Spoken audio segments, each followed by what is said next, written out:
پر جلوہ بار معزز و مقتدر علماء و صاحب احترام سامعین و سامعات السلام علیکم ورحمۃ اللہ وبرکاتہ۔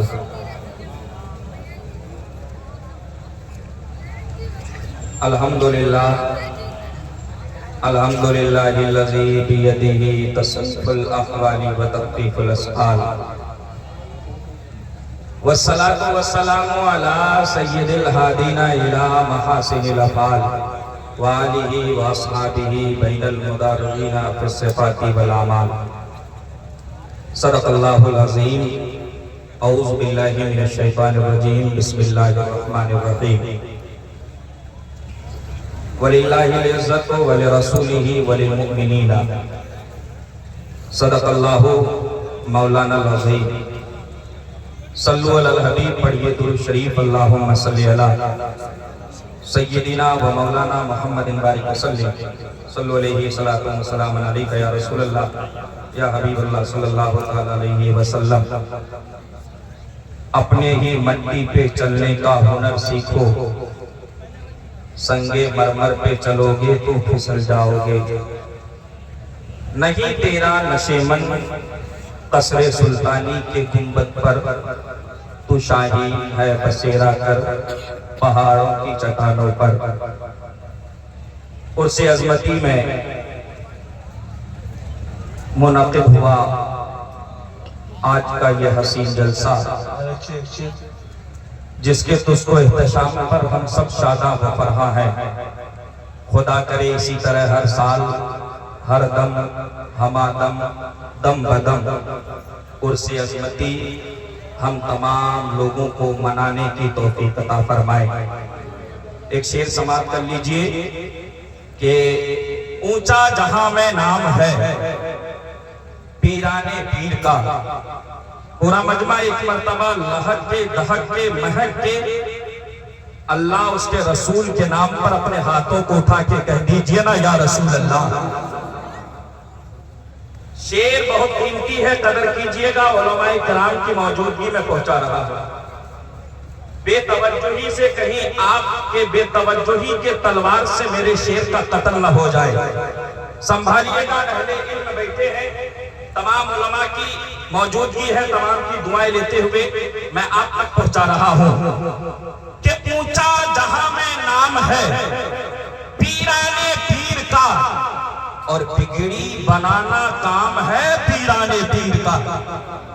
اونچا جہاں میں نام ہے پیران پیر کا، بگڑی بنانا کام ہے پیران پیر کا، اور افضل ہے جس طرح نبیوں میں میرے مصطفیٰ، افضل ہے، سبحان اللہ، افضل ہے جس طرح نبیوں میں میرے مصطفیٰ، ولیوں میں وہ مقام ہے پیران پیر کا۔ افضل ہے جس طرح نبیوں میں میرے مصطفیٰ، ولیوں میں وہ مقام ہے پیران پیر کا۔ اور اسی قبیلے کا سب سے قیمتی شعر کہ اونچا جہاں میں نام ہے پیران پیر کا، بگڑی بنانا کام ہے پیران پیر کا، اور نبیوں میں جس طرح افضل ہے میرے مصطفیٰ، ولیوں میں وہ مقام ہے پیران پیر کا۔ اور منکر نکیر قبر سے یہ کہہ کر چل دیے، ارے سونے دو یہ غلام ہے پیران پیر کا، سونے دو یہ غلام ہے پیران پیر کا۔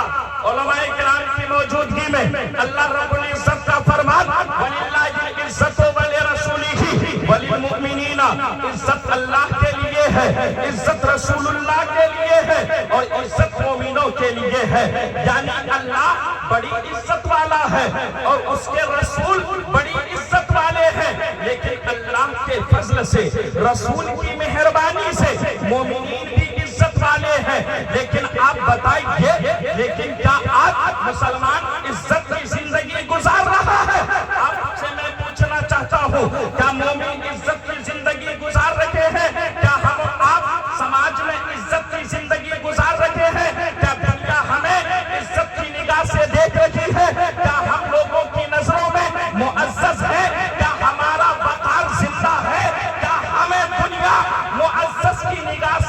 دیکھتی ہے آپ کا جواب ہوگا مولانا کوکب بریلوی آج مسلمان جگہ جگہ پر ذلیل ہو رہا ہے، جگہ جگہ پر رسوا ہو رہا ہے، آج دنیا مسلمان کو نفرت کی نگاہ سے دیکھتی ہے، آج دنیا مسلمان کو دہشت گرد کے نظر سے دیکھتی ہے، آج دنیا سے مسلمان کسی راستے سے گزر جائے تو دشمنان اسلام اپنے نفرت کی سوئی اس مسلمان کے طرف پھیر دیتے ہیں اور ان کے ذہن پر یہ جو ہے نما ہو جاتا ہے کہ یہ مسلمان اس راستے سے گزر رہا ہے، کہ مسلمان فتنہ کرنے تو نہیں آیا ہے۔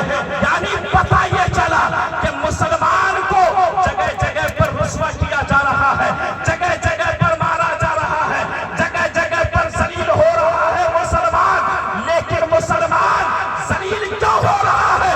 جبکہ رب کا تو فرمان تھا وَلِلَّهِ الْعِزَّةُ وَلِرَسُولِهِ وَلِلْمُؤْمِنِينَ کہ اللہ کے لیے عزت ہے، مومنوں کے لیے بھی عزت ہے، اللہ کے رسول کے لیے بھی عزت ہے، لیکن ایک طرف قرآن کی آیت کہتی ہے مومنوں کے لیے عزت ہے۔ ہاں صاحب، جب قرآن کا یہ دعویٰ کہ مومن عزت والے ہیں، مومنوں کو عزت دی جائے گی، زمانہ مومنوں کو عزت کی نظر سے دیکھے گی، لیکن ہمیں آج عزت کیوں نہیں مل رہی ہے؟ تو پتہ یہ چلا کہ قرآن کا دعویٰ غلط نہیں ہو سکتا ہے، رب کا فرمان غلط نہیں ہو سکتا ہے، رب کی آیتیں، قرآن کی آیتیں جھوٹی نہیں ہو سکتی ہے۔ آخر وجہ کیا ہے؟ قرآن کی آیت بھی کہہ رہی ہے مومنوں کے لیے عزت ہے، لیکن دیکھا جائے تو مومنوں کے لیے عزت نہیں۔ کیا قرآن کریم جھوٹا ہو سکتا ہے؟ میں کہوں گا نہیں، پورے مسلمان کہیں گے کہ رب کا فرمان کبھی جھوٹا نہیں ہو سکتا، کیونکہ قسم رب کعبہ کی زمین کا نظام بدل سکتا ہے، قانون بدل سکتا ہے، ہوا کا رخ بدل سکتا ہے، سمندر کا پانی خشک ہو سکتا ہے، آسمان کے تارے زمین پر گر سکتے ہیں، لیکن رب کا فرمان نہ کل بدلا تھا، نہ آج بدلا ہے، نہ صبح قیامت تک بدلا جائے گا۔ رب کا فرمان سچا، رب کے محبوب سچے، پتہ یہ چلا رب کا فرمان جھوٹا نہیں، کیونکہ ہے قول محمد قول خدا، فرمان بدلا جائے گا، بدلے گا زمانہ لاکھ مگر قرآن نہ بدلا جائے گا۔ پتہ یہ چلا کہ مومنوں کے لیے عزت ہے، لیکن مومن عزت کیوں نہیں پا رہے ہیں، مومن ذلیل کیوں ہو رہا ہے؟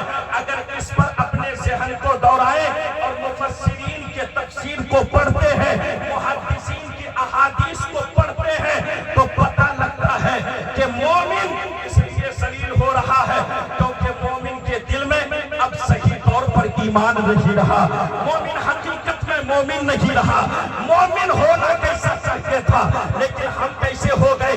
کیا یہی مسلمان ہے کہ آدھار کارڈ میں بیٹے کا نام لکھا عبد الرحمن ہے اور باپ کا نام سلیمان ہے، دادا کا نام خلیل الرحمن ہے؟ کیا یہی مسلمان ہے؟ آپ کہو گے کہ مولانا آدھار کارڈ کے اعتبار سے مسلمان کیسے ہو سکتا ہے؟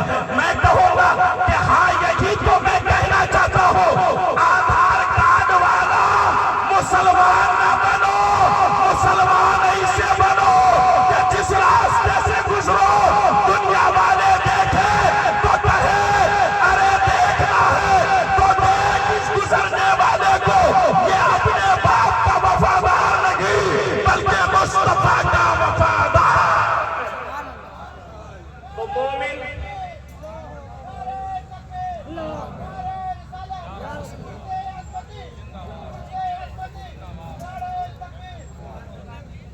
بولیے نا مچل کے سبحان اللہ اور محبت سے سبحان اللہ۔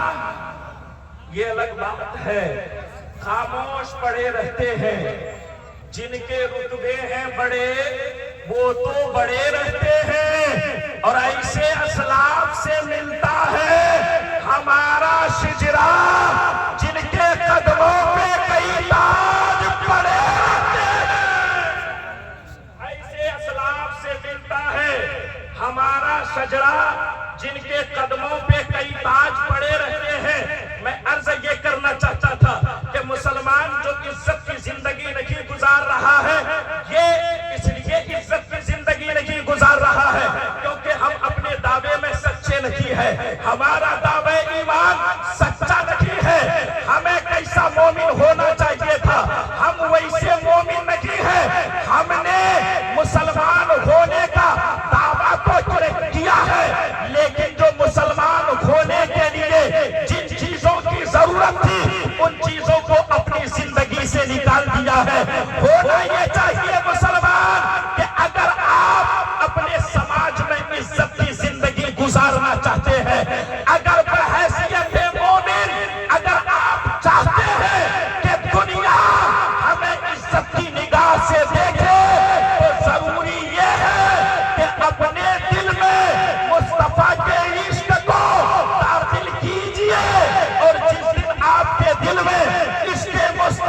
جائے گی۔ حضرات انہی چند جملوں کے ساتھ میں اپنی تقریر کو ختم کرتا ہوں۔ وَمَا عَلَيْنَا إِلَّا الْبَلَاغُ۔